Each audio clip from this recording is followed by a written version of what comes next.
Hello again, everyone. I am here with my wife, Charlene, again. Going to do a follow-up video from our first one. The first one seemed very popular. A lot of people liked it. A lot of questions. But she's had some things happen this last week, and things we want to talk about, and maybe it can help some other people with it, um, especially especially within the art world, the music world, my creative subscribers as well. She's an artist, and suffers from many of the same struggles that we all do, and we'll be talking about a few other things as well. So, how would you say your art's going right now, sweetie? I'm trying. It's better. Better than what? Better than before. I listen to a lot of motivational stuff, and then it's kind of like my life is passing me by, so if I don't do it now, then I'm never going to do it. Are you in a panic about your life right now? Yes and no. Yes, because I feel like a lot of time has passed me by, but no, because I realize that I'm still really young. So in an art world, it doesn't matter if you're young and hot and in your 20s. Like you can do amazing work. It doesn't matter what you look like, what age you are. So I'm not really in a panic about that. I know that I realistically have, as long as I don't get hit by a bus or something, like a good 60 years of creating stuff. So I gotta get started now. You like to bring up J.K. Rowling a lot. Why? What is it about her that gives you hope? Because she was rejected so often, and then now she's a damn millionaire. Not that the money's important, but just the fact that she got rejected over and over and over again, and she just happened to, by luck, some publisher's daughter picked up her manuscript among a pile of other manuscripts and read it, and then was pretty much just like, "Daddy, I like this book, publish it." So it just can happen, like any kind of luck, as long as you just keep at it. Like they say, it's 10,000 hours before you become an overnight success. Not that it's not about the money to me, but it's more about me being able to do what I want every single day and to make a living off of it. And which book was that? Who's J.K. Rowling? Harry Potter. Harry Potter. Well, everybody might not know. And how was her life going up until that point? She was really poor. I think she was on welfare. She was like at her last rope. And so this one, it just happened at the right time, and it kind of saved her from a miserable life. Right. So then she hit it big with that first Harry Potter book. Yeah, but it's not so much important that she hit it big. She wasn't lucky. She put in the work, and she got rejected over and over and over again, and she didn't let that stop her. But that's what the important thing about the story is. It's not about being big. It's not about the Harry Potter. It's not about any of that. It's about not giving up. Right. Isn't that what your fear is, though? That fear of rejection? No, I don't care about being rejected. It's the opposite. I am more terrified of being successful because I feel more like I'm a fraud. So like what if people really, really like a couple of my paintings and then they start to depend on me on having like a certain particular style, and one day like I just pick up a paintbrush and then I can't do it again. A lot of what ifs. Yeah. Don't most artists feel like they're frauds? Yeah, I'm pretty sure Michelangelo even said Michelangelo is a genius art wise, and I'm pretty sure even he said that he felt like his art was shit. I'm sure every artist goes through, and I'm not anything Well, then, special. isn't he the one with the quote? My art is what, a front to God. Yeah, it's something like that. Like my art is an affront to God or something. And my craft. Yeah, like yeah, because you get really down low. I'll even notice it in my own paintings sometimes because when you're deep into that world and you're working, like so many thoughts go through your head, and then you're thinking, oh, what I'm doing is shit, it's shit, it's shit. But then when you put it down and you take a break from it, and then you look at it objectively later, you realize it really wasn't that bad, and you're on the right path. Before, when I reached that moment when I was working and I started thinking it was going bad, my sketches, my paintings, whatever, I just destroyed immediately. Right. I remember that. Yeah. You destroyed a lot of artwork. So do you think it would have been a better idea to just put down the paintbrush for a day and then go look at it again. Yeah. Yeah, I have a regret because for some reason I took pictures of things that were halfway done, and now when I look at them, I'm like, I really should have just kept working on that. I think of things all the way going back to high school, junior high, and I wish Hmm. that I had just kept at it instead of giving up on it. But aren't there a lot of famous paintings that have full different paintings underneath what came out? Yeah, like if you do an X-ray of a lot of master works, you'll see that they changed the position of the arm or they changed the position of something. They worked it and painted over it and painted over it until they got what they wanted. Right. So what goes through your head when you're physically painting, when you're actually putting paint on canvas? What is it that stops you? What makes you say this is shit and I want to destroy it? I'll get frustrated because I really, really wish that I hadn't dropped out of school. I really wish I would have went to art school and done it the right way. I have a lot of things with like color mixing, and then like it's a lot of trial and error on my part. So like if I'm color mixing and then the colors don't come out right or it doesn't have the effect that I want, then I think it's shit. But then when I look at it back at it later, I'm like, oh, I'm just halfway there. I'm just halfway there. Right. It just is more of a struggle for me because I never went through the learning experience. Everything I do is self-taught. Well, aren't a lot of art great artists self-taught? Not a lot of great ones. The great ones really went to their task. They studied hard. They were apprentices to great artists. I missed out on a lot. Why? What happened in college? It was, I got really depressed and then I dropped out. and you only had to do 2 years, right? Yeah, I really wish that I had not let everybody else's noise get into my head and just focused on myself and what I was doing and what my goals were for the future. I let everybody else's bullshit get into my head. What did your professor tell you when you told her you withdrew from school? She got that was my theater instructor. She got really mad, and she's a very soft-spoken woman, soft-spoken woman. She got really mad at me. She's like, "Why did you do that?" She's like, "Why didn't you come and tell me before you did something stupid like that?" So you had people that believed in you. Yeah, and she didn't really know me that well. I was more like the background person, but when we did costume design, I was very studious. Like she would compliment me on my stitches. My stitches were always even. It was like a machine, hand stitching. How did you feel when she said that to you? Did you believe her? No, Did you kind of like lose a little respect for her craft if she thought your work was so good? no, I didn't think anything at all. You just, I'm just kind of listless. I don't really think bad about anybody about anything. but you didn't agree with her assessment. I didn't think anything at all. She's not the first one. I had a lot of teachers that really believed in me. It's more my depression. It's not so much that I didn't believe them. I mean, I won awards and things like that for my art, my photography. When I did costume design in high school, and I handmade a kimono without a pattern. I mean, handmade a kimono. It was on display for half a year in the school, but it's just it was nothing to me. Like those accomplishments were meaningless to me. How come? I didn't think they were anything special. Where do you think that idea came from that your work wasn't anything special? My parents, because after a while, like you might think that being really smart and getting a lot of awards means something, but in my family, it was nothing. It was almost they got bored with me.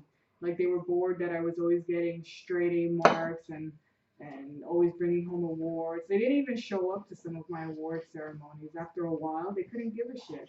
Like when we had parent teacher conferences, they stopped showing up to them because every time they went to them, every teacher just said, "She's a pleasure to have in class. She is amazing." Like I guess they got bored with it. You would think that a parent would be like, "All right, awesome. My kid is a superstar. I want to go every single time and just hear them talk about how great my child is." They got bored. Because they couldn't really turn it against you. Yeah, they wanted more to show up to my brother's stuff because my brothers were always either getting in trouble or they were failing in class or something. But mine were never. Mine were always stellar. Stellar, stellar, stellar. And I guess that gets boring after a while. Well, you said your father is creative. He can build stuff with his hands, the Yeah, architecture, you would think, he's really, really good. but he does not. He did nothing with it. He's another one that I'm sure that if he had a different life, he would have went to art school or he would have studied architecture, and that's the route that he would have went.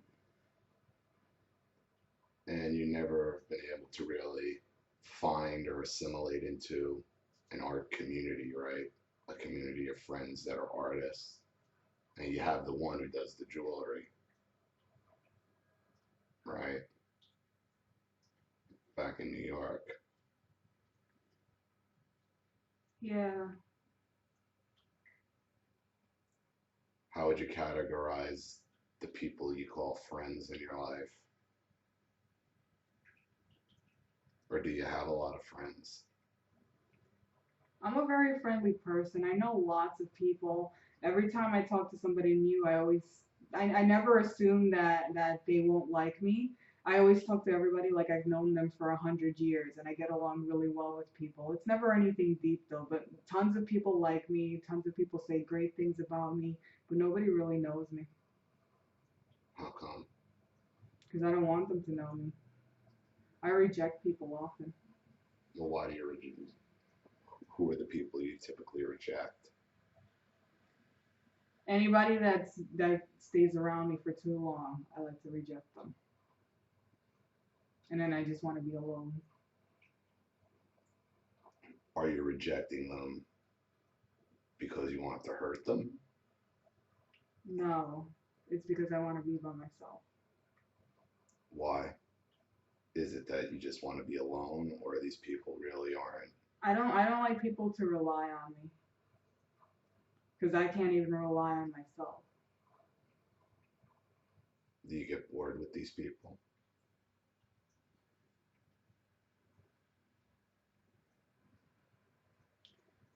Not necessarily, not necessarily, because I really appreciate that a lot of people are very different from me. I don't mind that they're different from me. I don't mind that they're not into the same things as me. It's hard to find people that are into exactly what I'm into, especially in this world. So I just take what I can get, like I like to meet a lot of people. I like people in general. I don't mind them. I like learning about people. I talk to them. I like learning their stories. But to find somebody that's into the same things I am, it's almost impossible. Well, it's not so much finding people that are into the same things. It seems to me that a lot of these, and it's usually women, these women that you try to make friends with, or you bring them into your circle. Not that you really have a circle. It's been me and you for almost 10 years. But it seems you get really frustrated that they're not really true friends.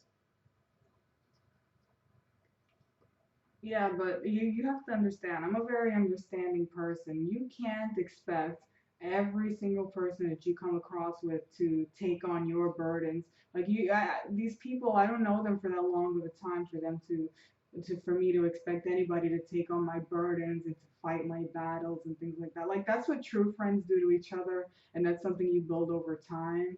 That's that kind of bosom buddy friendship. I just don't have bosom buddy friendship. So it's easier for me just to end the friendship because if it's very shallow and something's going wrong in my life and I'm going through a lot of pain and you don't seem to understand that and you can't support me, that's fine. I don't expect you to support me. You don't know me that well, but neither am I going to sit there and let you disrespect me either.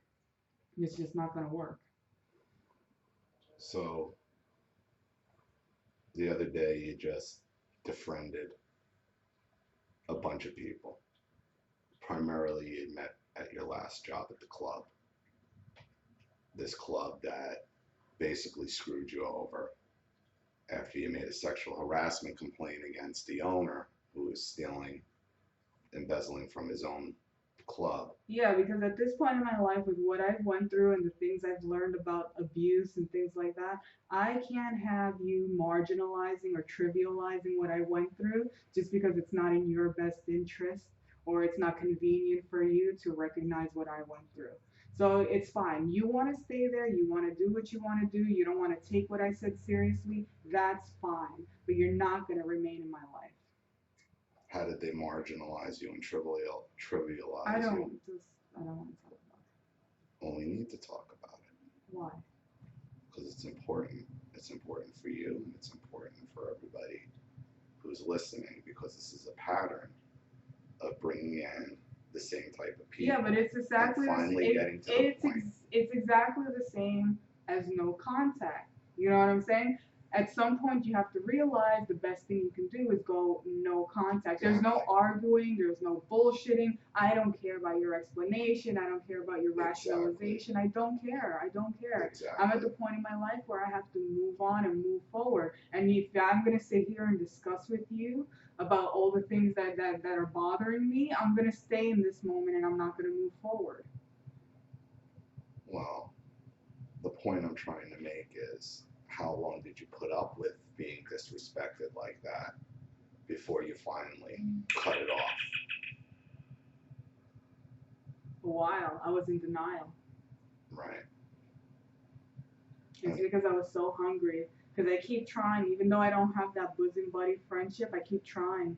So anytime I start getting or maintain a relationship with somebody for any kind of length of period of time, over a year, over 2 years, then that's when I start trying really desperately. Like I really want that kind of close friendship. I don't need a lot of them, but I really love having close friendships.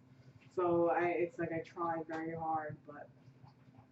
So, and then I'll take a lot of abuse for it too, like people that are just not right. It's like that book, like he's just not that into you. Except it's not dating, it's your friendship.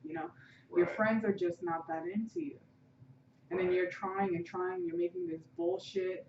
Like, and a lot of people in my life, they just want to be my friends because they think it's cool that I do this artwork and it looks good. It looks good to take a picture with me, but then they're never really there for anything substantial or anything that has any kind of content. It's always very superficial, and I can't do that. That's not what I'm interested in. I don't watch reality TV. I don't do any of this stupid bullshit. Real Housewives of this or that. But just to show that, we keep drawing in the same type of people. I'm not saying you and me, I'm saying everybody. And allow yourself to get disrespected. A couple weeks ago, one of your friends was here who is from the club. And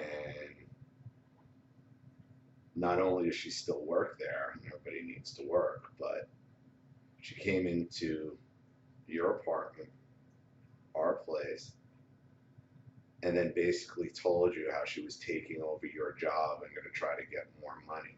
And not only that, but she was telling me they were still disrespecting people there.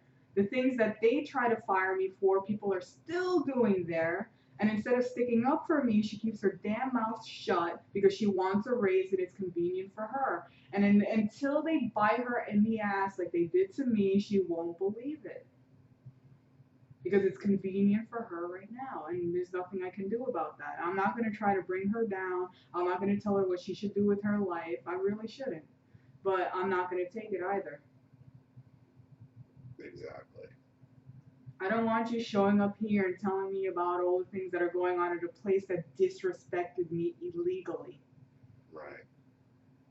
To the point where the ACLU... And then you don't take it seriously because it didn't happen to you. Oh, well, it didn't happen to you. That's great for you, but it happened to me, and you don't respect that. To the point where the ACLU called and said you had a case. It's just they're not a government agency, but you needed to hire a real Nobody attorney. there will believe it until the place gets shut down. And I just don't have the kind of strength to do that. Not right now. And the worst part about it to me is this person wouldn't even have that job because they wanted to fire her along with you. And I saved her ass. She wouldn't have that job if it wasn't for me. By calling them out directly on their bullshit and letting them know. So. And that spooked them. Yep, that spooked them. That scared them. But I don't think that's a normal behavior for friends. Like, normally friends stick together. And I would, I know I would. You would. I would. I think most people watching would. That's what they believe friends are because that's what they see other groups of friends do. Friends who have each other's back to the very end. Now, I don't. You didn't expect her to just walk out of the job and say "fuck you." But this has been 4 months now. She could have found something else, knowing that who she was saying, my best friend, I got your back. But it was We convenient. weren't best friends because whoever it is now that's working there, they were all interchangeable. It's all superficial. It's all about people that she can take pictures with and look good on Facebook and on Twitter or whatever the hell else she's on. Like that's all. Like I have to stop with these girls that don't mean anything. Right. Not that I'm not gloating here, but I was warning you that that girl doesn't have your back. But you didn't. I don't think you wanted to believe it because you do want to have like a real girl friendship. Somebody you can confide in. Or I think every woman, every guy needs male friends and female friends and a circle. Someone you could go to like an art festival with, and somebody you could just go have a drink with, and it just seems like there's just such a party girl culture nowadays. I don't even know if I can blame. I used to blame it on South Florida, but it seems like it's everywhere. It's really bad down here, though. It's really bad in Florida. I'm telling you, I miss New York. At least in New York, you had tons of different people. There was a lot of culture everywhere. You wanted to meet somebody that was into the things you were into, then you just go there. Like in New York, my favorite thing, the rock and roll scene. You go there, you meet them, maybe not like all different walks of life. They may not be the brightest person on this end, or they might not be the most elegant person on the other end, but at least they were real and they were into the same things you were into. So you can connect on that level. But down here, there's nothing. There's nothing except drinking. There's nothing except partying. I can't do any of those things anymore. I need something more substantial. I'm getting older. The people I get along with the most down here are all older than me. Right. I can't relate to anybody that's my own age. I keep meeting these girls that are either my age or just a little younger than me. I don't know where the hell their heads are at. They don't pay. They brag that they don't watch the news. Oh, I don't watch that. What do you mean you don't watch the news? You don't want to know what's going on? And you're allowed to vote, and you have no idea what's going on. She knows what's going on BET. Yeah, she gets her news from BET or whatever the dumb shit channel going on right now. Whatever the latest Real Housewives, Love and Hip Hop reality show is going on. This is what she's. Nobody wants to hear it from you, Axel. Beat it.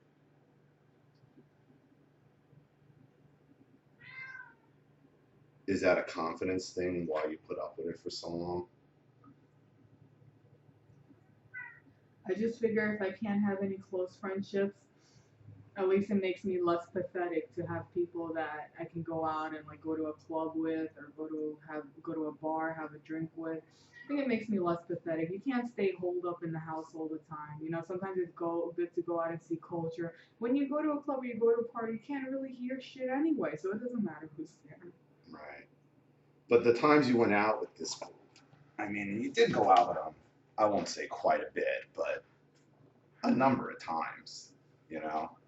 It just never seemed like you had a great time. Maybe for a little bit, and then it just got old real fast. The funny thing is that they always found me very funny, and it's because I'm very direct, I'm very straight to the point, I'm very sarcastic, so a lot of people people enjoy having a good time with me, and I don't mind having a drink with you. I don't care if you're not exactly like me, but anything real? No, there's nothing real. So the day you got up, I think that was Sunday, right? Where you did the friending, or Saturday. Doesn't matter. Doesn't matter. You had a dream, right? Yeah, I have a lot of dreams. And in the dream, you kind of just realized that these people really aren't your friends. Yeah. And I've made that mistake many, many times before. I mean, Don't you remember friggin' Rebecca showing up to my job interview wearing the work uniform and come on, please. I just asked you to be my model and you're showing up trying to get a job for yourself. I'm not your dumb shit bullshit throw around toy, you're convenient, whatever. Mm-hmm. Like if you have my back, you have my back. Stop trying to take every single one of my moments for yourself. And when you called her on it, how did Rebecca? She freaked out and she tried to gouge my eye out pretty much after I called her out on it on all her friggin' bullshit. And we had to throw her out. They don't like getting called out on their bullshit. This whole entire world is just a bunch of people playing a facade that everything is okay, that it's not okay. You can't treat people that way. You have to be real. You have to be real. Mm-hmm. And it makes you just think everybody's that way. No, I'm that stupid dog that gets hit in the head with a newspaper and doesn't learn its lesson. I still go into every friendship thinking everybody has the best intentions. They haven't killed that part of me. And it takes you a while to figure out that till you get smacked by that newspaper, kicked in the ribs. That. And even then, I'm like, because I'm so used to pain and so used to people doing it to me that I don't even notice it until. That you're getting abused Yeah. until it's too late. Mm-hmm. But do you think that that has more to do with how you were raised and you were able to put up with this and. Yeah, because when you're growing up in that kind of environment, you think that all of these weird things and things that don't make sense, like you're told over and over again, no, it's normal, you're the crazy one. No, it's normal, you're the crazy one. I'm not crazy. Normal people don't try to gouge people's eyes out. No. Normal people wouldn't show up to somebody they say is their bestie or whatever she was calling you. Show up to their place after 4 months after getting screwed over, knowing the struggles that all this has caused in our lives, and then basically tell you she's taking over your responsibilities and trying, how do I get more money from them? I felt this way about her before that, but I think that's really what set you on the course of, wow, this is a problem. And you had this dream the other day, and I woke up, and you told me that you befriended everybody from there, because you realized that, because it does, I remember, not even that I remember, I know how upset you get when you talk about that situation for everything you did for that club, and everything you did for those people as well to protect them. The worst was that the club owner kept telling me that I reminded him of his daughter. If I remind you of your daughter, why the fuck are you sexually harassing me? What kind of fucked up relationship do you have with your daughter? Talking about my panties getting wet. Well, we all know he's a pervert and a thief anyway. That's to be. The whole thing was fucked up. I never should have been there to begin with. I'm glad it was just a steady paycheck for a while. The whole thing was a mistake, and I never should have. I was abusing myself working there, and I'm so glad I don't anymore. I do feel like God pushed me the fuck out of that place and said, no more of this for you. Maybe God is showing you as well, no more of these type of people either. I'd much rather just be by myself. If you're gonna disrespect me, I don't want it in my life anymore. I'm gonna be turning 30 in another half a year. I don't need that bullshit in my life anymore. I'd much rather be a hermit and alone for the rest of my life than deal with anybody else's bullshit anymore. Well, you shouldn't have to. Shouldn't have to.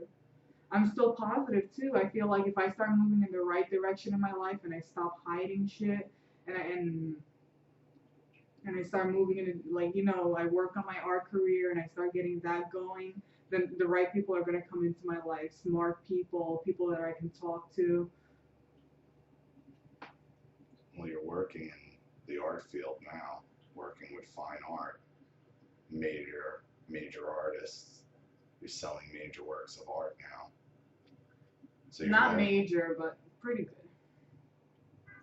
Well, anybody would. you sold what, $9,000 sculptures, and there's $50,000 pieces of art, and we just sell $4,000 print the other day. To me, that's major. For a print of not even original piece, $4,000 for somebody's print. See, even where you're working now, you're still putting yourself down not major. Of course it's major. It's in an art gallery on Los Olos. For those of you like Los Olos is like Rodeo Drive for Fort Lauderdale. It's very expensive, very upscale. So, like, you don't get a richer, more affluent type of shopping district in Los Olos and in South Florida. Even more than Miami or South Beach. Los Olos is kind of where it's at. South Beach is pretty ritzy, but South Beach is more trendy. Yeah, but South Beach art is all that pastel Miami Vice type of bullshit. This is real artwork, what you're selling. Except for Harlan. Harlan's a digital artist, but whatever. No, he's very popular. Whether or not he's collectible, that's another question. But popular, sure. Well, no, his stuff is beautiful, but it's stuff that can be generated off a computer. There's no original to it, like you said. But it's still $7,000. Yeah. For that size. So again, here you are sitting here downplaying that it's not major art. Like, you're really just downplaying what you're doing again. It's a pattern. And I think that's what we all do, and that's why we bring in the same type of people that we allow to take advantage of us and abuse us, you know, even in our friendships, because, you know, deep down you think you're not good enough to even have this person as a friend, whether or not all they're into is freaking love and hip hop or whatever the hell, Real Housewives, which it's almost like you have to dumb yourself down to hang out with these people, right? Yeah, lately I've stopped holding my tongue. Before I used to hold it all the time just in order to keep the peace. And I'd hear some of the most inane conversations, things that you just want to run away from, but to be polite to the other person or whatever, just to get along. You know, you just listen to it for a while, and sometimes, but they appreciate that in my own way, because I'm pretty personable. So like I'll listen to them, and if I see there's an opportunity for me to give my very honest viewpoint, I will. And then if I start noticing that they start getting offended or pissed off, then I kind of back off a little bit. But, you know, I just got to put it out there. I can't help myself. Right. Well, that's better. I mean, if you gotta dumb yourself down or change what you really think or believe just to be friends with somebody, they're not really your friends. Which is kind of like what I saw with these girls. It's just like, you know, whether it was, you know, the main one or the cousin that she lives with, you know, watching them interact, I would be like, how is she interacting with these girls? Because they got nothing going on upstairs. It's all I'm trying to get older, and I'm trying to get more mature. I'm trying not to regress back into high school mentality, and I just feel a lot of people have a high school mentality. That's why I dropped out of college, because I couldn't believe it. I said, oh great, here I go to University of Pittsburgh. The school is freaking over 30 grand a year.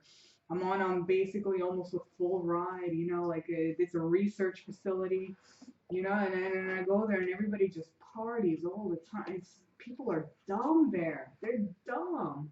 And I was like, wow, I'm like, you can go to such a great school like this and people are dumb as bricks. But then, you know, now that I think of it as I get older, I was just hanging around the wrong circle. right. Like, because you said there was a final nail in your coffin there when you were sitting in a lecture hall and they were like playing a video or It was actually in theater, and then the teacher had put on a videotape. It was something, and then it wasn't a new video. It was something a little bit older. And then the minute she left out of the room, everybody started giggling and punching each other in the arm and going like, fast forward, fast forward, and fast forward. And I'm sitting there, and I'm like, I'm trying to learn something here. You know, like you guys, you're all freaking little rich white kids from the suburbs, and you think this is funny? I'm like, this is my life. This is what I'm trying to learn. And you guys are going to fast forward the videotape? Maybe I want to watch it. You know, I just walked out of the classroom and I told them, I'm like, you're all children. well, and that was what, 9 years ago? Mm-hmm. So fast forward 9 years, look what college is now. Now they all want a safe space, and I It's mean that's what it's ridiculous. become. But everything is what you make out of it. I really wish I could go back to hard school. I really wish. I'm just too old now. It's not the same. Like I missed my opportunity with the FAFSA, with all the scholarships. I don't even know where the hell my records are anymore. My records weren't that great either because I really didn't apply myself. I might have been like a straight A student, but it wasn't great. I really didn't try. Everything came easy. That stuff came easy to you. That's the problem is that I started thinking that I was bullshit because things came too easy to me. I'd be that really annoying kid that you gave me an exam and 10, 15 minutes later everybody else is struggling and they're sweating bullets and I already finished the exam and I'll just sit there waiting because I don't want to embarrass myself by being the first person to turn in the exam. Well, do you think because you made it through high school straight A's, you made it through all your other schooling straight A's, doing what you really didn't want to do. But the second you were in college, okay, and you had the opportunity to do design and do art and do everything that you wanted to do that you love. I didn't do anything I wanted to do. You were taking the design classes, right? It still was. It wasn't art though. It wasn't. It was theater. It wasn't art. It was theater. I think I would have done well in theater though because I like to act. When I was in high school, I played damn friggin' Helena for Midsummer Night's Dream, and I really enjoyed that too. Maybe even in that direction, I would have enjoyed it. I just didn't. I just never tried. I was so depressed. I didn't know that. Yeah. I didn't know you acted. I liked it. Yeah. I liked it. But you hate the camera. Yeah, but there's a difference. Like Johnny Depp said that he can't watch himself in a movie. He'll just make the scene and he'll never watch his own movies. That's exactly how I would be. I'm like, I would never watch myself. But could I do it? Yeah. I could definitely do it. I only watched Johnny Depp in 21 Jump Street. His career ended after that. Sure. Sure. Something else happened too. And we'll wrap it up here. A couple months ago, you, well, I'll say it. We got into an argument. It happens with everyone. But you Facebooked your mother and basically ripped her a new asshole over Messenger. Basically told her she was a monster, ruined your life, ruined the way you think. And the same day you thought, or the day before you had thought, that your mother had finally replied to the message. It turned out she had only read it. But you didn't know that right away because you didn't even open, you just immediately blocked her. Not that she was on your friends list or anything, but you immediately blocked her and had thought she had written you a message, which was only a red notification. And you admitted after a little while, like, yeah, you're right, I'm just burying my head in the sand because you're still somehow afraid of your parents. Yeah, it's just words. I don't know what it is that I'm afraid of. Like, I was afraid that she would have replied and had a whole litany of reasons of why I was wrong and I was really just a bad child. Because that's the way I think, like maybe I was just really bad. Maybe I was a smart ass. Maybe, maybe I really am just a bad person. Now, what in your past do you think would have been able to label you as a bad child rationally, other than just being a normal kid who liked to draw? Now that I think about it, it was because nothing really made sense to me, and I guess I was so smart that, the way they were treating me, it just didn't make any sense. Like, you know, we had television in the house, and I would watch television. Whenever I would see news stories about child abuse, the first thing I would say is that all? Is that it? Is that all they did? And that's considered child abuse? You know, so a lot of things didn't make any sense to me. And then they kept telling me, oh, you don't have it, it's bad. I'm like, but then on the television, you know, like they're calling this child abuse, and they didn't do half of what you did to me. Right. You know? So it was confusing. So you It think, was confusing. It was like, it was brainwashing. so you're thinking there just had to be something inherently bad that they could see that nobody else could. Yeah, I just thought it was a bad person. I still struggle now with whether or not I'm a bad person and you know, after a while, like as you get older and older, you can't keep blaming your past for how you are now. And then I realized that I was hanging on to this notion that like somebody's gonna recognize my pain, somebody's gonna recognize, you know, nobody's gonna recognize it, nobody. It's up to you. It's up to you to recognize it, and it's up to you to rectify it and to move forward. Nobody's really gonna help you move forward. Nobody. Nobody. So if you could do it all over again, would you have said something Said something to who? up to anybody about what was going on, you being abused? No, because at that time I feel like they didn't give a shit.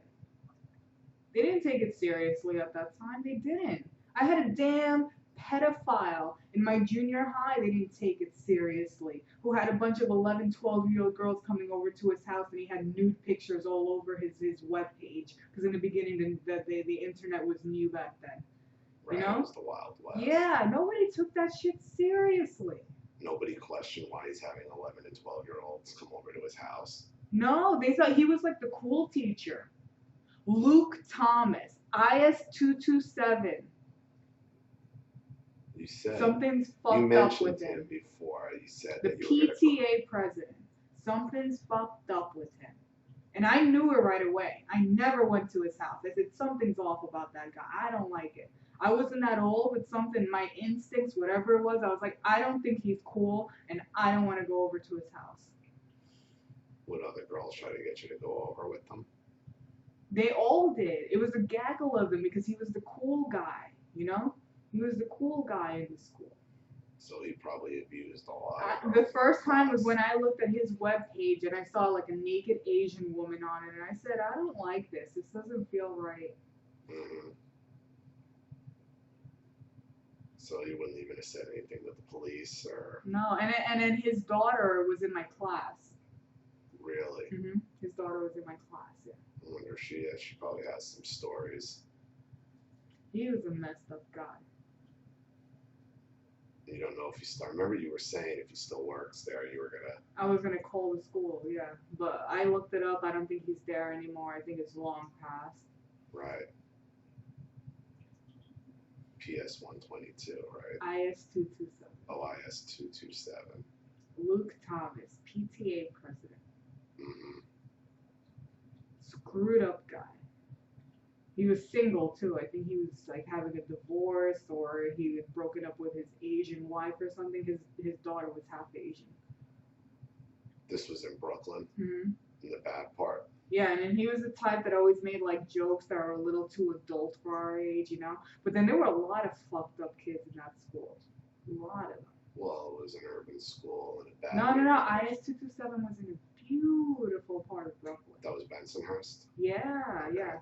The big part of our school was that we had cherry blossom trees that every spring they turned pink and white, and then we'd always take our school pictures in front of the cherry blossom tree. So it was just like all around you, just dysfunction That nobody believed. that nobody believed, nobody wanted to believe. Yep. And then you go home and There's you more watch dysfunction. more dysfunction. But yet these stories were on TV, so somebody would have had to give a shit. Yeah, but who? Who do you go to? Who do you know is for real? I always thought that if I said anything, they'd bring me right back to my parents and say, oh, look what the messed up thing she's saying, and then I end up getting beaten. More. It's possible. Yeah, it is possible. Not only possible, it probably would have happened. Especially in New York. Yeah. They would have brought me right back to my parents and told me all these are the things she's saying about you, you know, like maybe you need to keep her under control. She's acting up in school, you know. You know, all things normally now that we look at it and we say, yeah, those are danger signs, those are warning signs. Back then, it really felt like they would have been like a good old boy club, like you know, the Blue Shield in law enforcement. Like they would have just brought me back and been like, oh well, because my teachers were pieces of shit in school too. So where do I go? Right. I had an art teacher that would pass around paper, you know, and then like the minute she passed it around, she'd give you like about less than 2 minutes to draw something, and then she'd come around and then just collect it again. What are you supposed to do, you know? You always felt like rush, rush. Nobody really gave a shit about you. They were just there to go through the motions, to do their job and collect their paycheck. They didn't really care. Yeah. Well, that's public school teachers for you. You Yeah, know, that's just one of the big checking a things I box. remember to this day because I still feel like I'm rushing my artwork, like I'm on a time limit, you know? But you're not. Yeah, but that was a very pivotal point in my life because that teacher was nasty, she was mean, and then she made fun of you if you weren't done yet. Really. Yep. So you feel like you're rushing your art, Yep. but in that you're rushing your art, you can never really finish it now. So you get frustrated and be like, "This sucks." Almost Yeah, before, almost before she can come around and make fun of you, you just get rid of it. the best thing I can do is now I watch a lot of YouTube videos of people painting, you know, and so like I'll have to watch the entire process, and then it's those in between steps where it doesn't really look like much and it kind of looks like shit. Like that's my struggle because that's the point where I would give up and I'd be like, well, this painting is shit. But then I'll look at people doing masterpieces, you know, and they all go through a piece of shit period. I watched freaking the artist in the gallery, and I had to. I made myself watch it from beginning to end because he went through a period where it looked like shit, and then at the end it was fucking amazing. You know, so it's that little piece of time where your shit looks like shit. That was You know? That was the rushing guy. Yeah, Right? yeah. And when you looked at the final one, you're like, wow, what the hell? But I watched it from beginning to end, and it looked like a huge mess in the beginning. You know, it was a huge mess, and he just kept going and going, and it didn't even bother him. It never seemed like it crossed his mind, you know, that oh my god, this looks like shit. Like, what am I doing? Right. No, he had that confidence. He just kept going and going until it was a masterpiece. Well, he understood that Yeah. where he was going. And Yeah. I think that's a problem with a lot of the people who are artists. You have When to they're go. You have to building. go through that shitty period. You have to. There's no getting around it. There's no shortcut to you starting and then there's a masterpiece at the end. No, there's not. In general in life, you becoming successful. Like you ever saw that graphic where it says like people think success is like one straight line and really it's like this is like a big convoluted mess. That's exactly what it is. Right. It's like, You have to go through the shitty period. it's like You building. have to. It's like building a building. It starts in a dirty lot with mud and dirt. Yeah, but the easiest part is building the foundation because you get super excited. You see your structure, you see all the beams and everything like that, and you're like, awesome. But then it goes through a long period. You know, that's all the intricate details. That's the stuff you have to focus on. That's the stuff where people start getting discouraged. When it's shitty, when there's plaster and there's fucking cement everywhere, you know, and it's just a big mess, and you're like, how the hell is this gonna get together? And then people who are successful realize that that's just a phase, that's just a step. It's a necessary step in the process where everything looks like shit. Yeah. Or sounds like shit. Mm-hmm. Or reads Yeah, like if shit. you're a musician, you know, there's in the beginning where you have that spurt of inspiration and you're like, yeah, I got the lyrics, I got the song. But then when it comes to the practical aspect of it, where you actually have to write the music, where you actually, it's not enough to just have an idea for a song, where you have to sit down, verse, chorus, where you have to do the melody, the notes, the chords. You know, that's all the hard work process that everybody starts getting discouraged. You have to go through it. You're going to do a lot of shit. You're going to get discouraged. You're going to get depressed, you know? You just keep going. That's part of the process. That's the reason why not everybody can do art, because they never want to go through the shitty period. Right. Well, most artists are people with dark pasts. Because once they get to the shitty period, then all that noise in their head starts coming back, and it keeps telling them, don't you see? You really can't do it. You really are shit. Look at this. This is crap. You know, but no, that's normal. That's normal. Everybody goes through it. That's the toughest part to work through. Mm-hmm. So how are you going to work through it? You just keep pushing forward. Every single time I start getting discouraged and I think it's shit, I take a little break, a little breather, you know, I have a beer, you know, and then when I go back, I'm like, oh, it wasn't that bad as I thought. I kind of see where I'm going with this, and then you just keep going. You've done that a few times. You've gotten up. At least you don't destroy your stuff anymore. Oh, I've been so tempted sometimes to just take a knife and just cut right through the canvas and rip it up into pieces or burn it. Like I have a thing with fire, like I just want to burn it, and it would just be so satisfying to see it go into flames.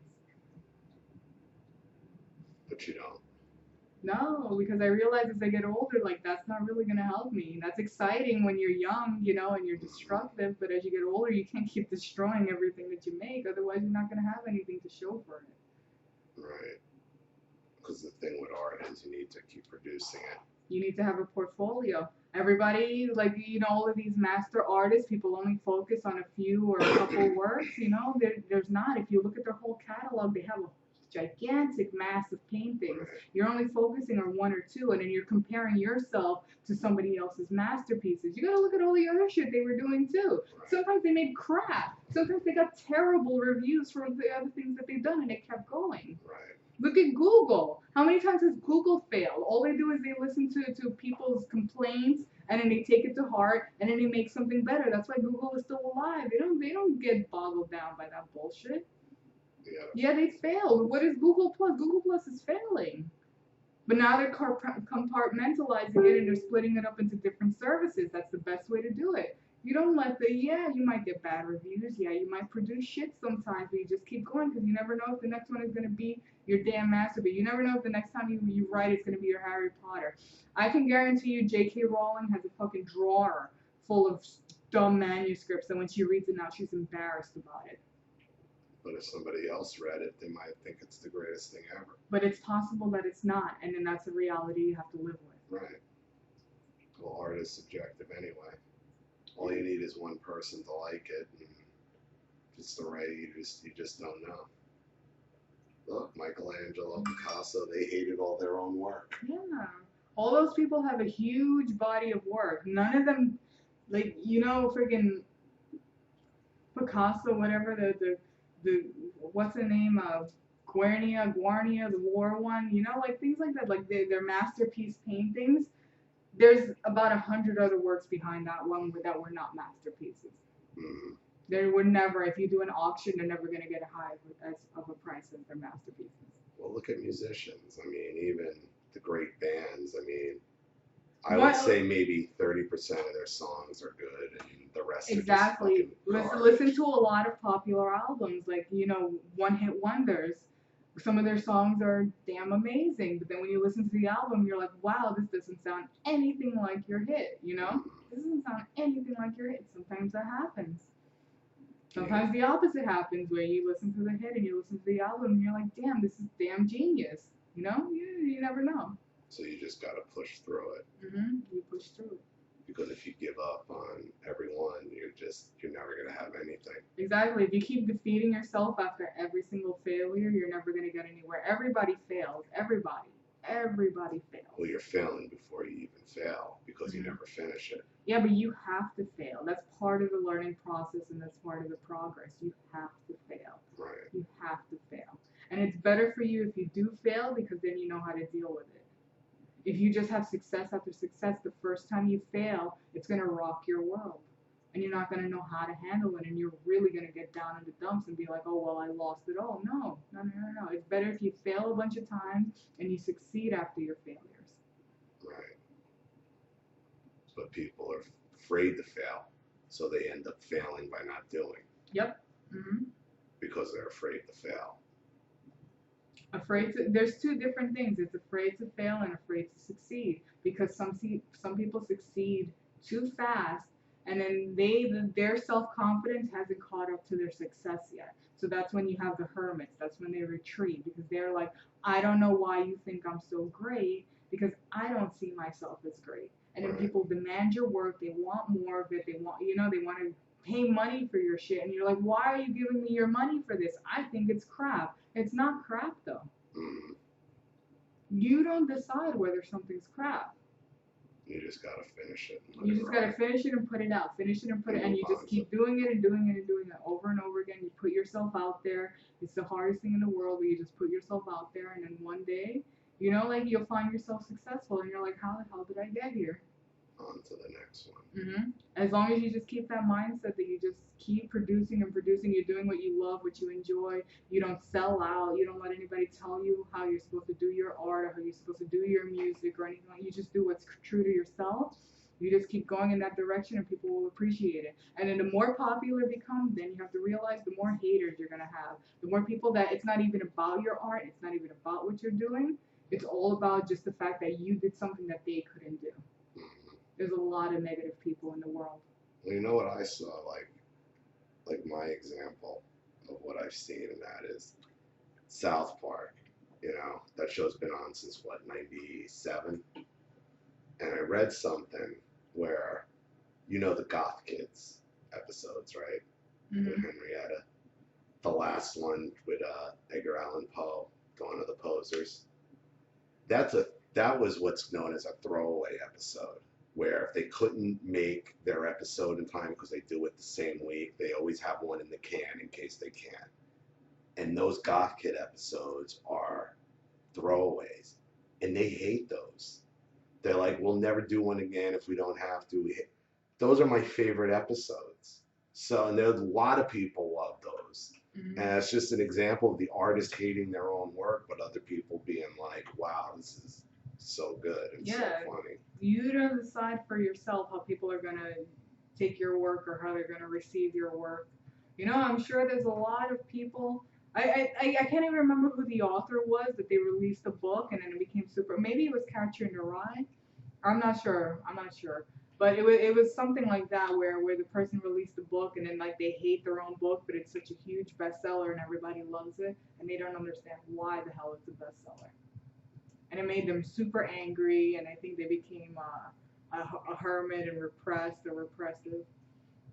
Like you don't decide, you know, you don't decide what's gonna touch people, how people are gonna receive your work. The most you can do is just keep putting it out there, and different people will get different things from your work. So where do you go from here?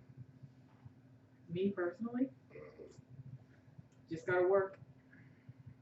Every time I get discouraged, I just take a little break, and it's a little break, not a huge break, not a year-long break, not a 5-year-long break. It's a little breather, and then I go right back into it because what is it that they say? Inspiration has to find you working. So if you're not working, you're never going to get anywhere. So as long as you're working and you keep moving forward, even if it's just pushing the paint around, at least you're doing something that's moving you forward. And if you don't want to sit there uselessly pushing paint around or uselessly banging away keys on a piano or whatever the hell it is you're doing, then watch something that inspires you. Listen to inspiring music, watch somebody paint, you know, watch somebody draw, whatever the hell your artwork is, just watch somebody that inspires you. And then that's going to get your motors running again, and then you can go back to what you were doing and finish up. What about friendships? What about them? What do you do now? It's not really a concern of mine right now. I really do believe that if I keep going in a positive direction in my life, the right people are going to come in my life. And I feel like all of the people I've attracted to this point is all because I've been doing all of the wrong things, focusing on the wrong people, focusing on the wrong aspects of life. Like enough with the partying, enough with the club. I mean, I like to go out and I like to have a good time, but I need people that are interested in more than that. Right. I need people that whose eyes doesn't glaze over when you watch a documentary or you don't want to party that night or you don't want to drink that night and then they start getting bored. Oh, we gotta go somewhere. We gotta do something. I'm like, why? Why do we just have to go out and spend money? Why? That says more. Like, you know, like like if we're friends, like, you know, I'm enjoying your company and you're enjoying my company. Some of my favorite times have been just having long conversations with people, having a beer with people, watching a movie with people and joking around with them, making fun of the movie or really getting, you know, like my favorite thing is scary movies. I love going to scary movies or to a theater. And, you know, like just the entire experience, when you're around the right people, everything becomes enjoyable. Everything, every part of it. Waiting in line is enjoyable with the right people. But that's if you're with the right people. Right. not people out looking for attention. People that are just so easily bored by the magnificent thing that is life. They want to hang out with you because, you know. They want to show off. They want to show off in their social networks. Exactly. It's like, and it's not even. It's like the more like they're trying to prove to themselves because they gauge their self-worth on how many likes they get on a picture or how people to respond to their picture or if they look good in this picture. Who cares? Who cares? There was a time where there were no photographs. How do you think those people live their lives? That's what I try to keep in focus. That's the reason why I'm not on camera right now. I couldn't give a shit. I couldn't give a shit how I look. I couldn't give a shit. I hate taking pictures. It's not important. And the number one thing, too, is when you go and you see something amazing, stop fucking taking pictures of it. How about you enjoy the damn moment? Well, you can take a picture of it, but... No, this is stupid. People that go to a live concert and they spend the entire concert on their iPod. Yeah, I'm like, you're not enjoying the moment itself and you upload it to Facebook. Nobody's going to watch that shit. Like you and everybody else has their same phone, the same angle. Everybody's taking the same one with the same crappy audio and you can't see anything. Why are you recording it? Why aren't you enjoying it? Your memory and your mentality is more important than the stupid bullshit you're going to upload somewhere that nobody's going to watch. Because they're not living for their own enjoyment. They're living to show off to other people. Show other people how I'm enjoying things. Yeah. But you're actually working to show people. And not actually taking in anything. And then they said that like a lot of people's self-esteem are low because people only show the highlights of their life on social media. You know, so you can't compare yourself to somebody's highlight reel. So all they're showing you is the best part of their lives and how everything is great and everything is perfect. No, I guarantee you, if you look at their lives, there's a lot of bullshit going on that they're not talking about. Exactly.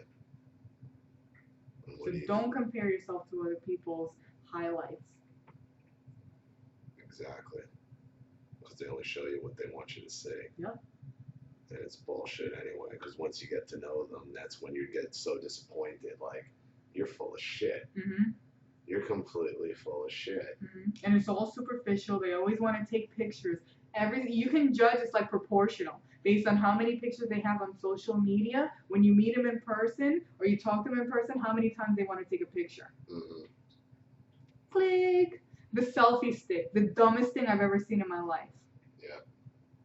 Who the hell invented the selfie stick? We are getting so far away from what it means to be a human and what it means to enjoy life. Your mother would be a fan of selfie What about, stick. yeah, remember that damn news story where it had like all of those sorority girls sitting in the stands at a baseball game? None of them were watching the game. They were all taking selfies.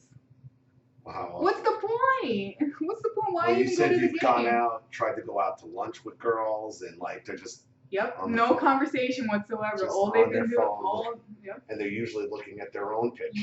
Yes, they're looking at their own Instagrams and seeing who liked their picture now. Who liked their picture now? Those are the most superficial girls that I've met. So don't you think that you're not the problem? It's they're the problem. I'd like to think so. But then it gets really lonely when you think that way. It does, but you have to keep it in perspective and not dumb yourself down. Yeah.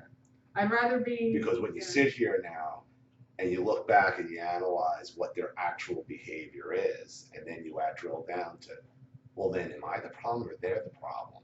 They're the problem. And the reason you're so upset and the reason like you get so bored is because it's not the way you want to live your life.